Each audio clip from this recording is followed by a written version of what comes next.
This is a video message to the Oakland Police Department. You have committed violations of state and federal law. If you continue with your activity, I will personally come to Oakland and arrest every single officer involved. You have committed not only civil rights violations, but also criminal acts against the people of the United States. Further continuance of said acts will be a declaration of war. You have 24 hours to respond.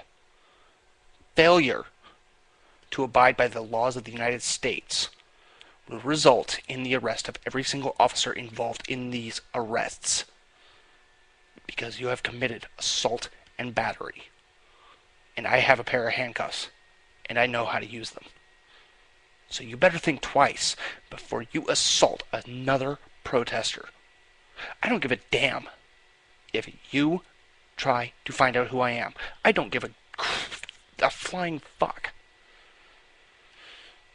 But if I see another video of you assaulting a single protester, you will suffer a wrath more hellacious than Satan himself. Do I make myself clear? PBN, for news that affects America. Join us on our live show at pushbacknow.com.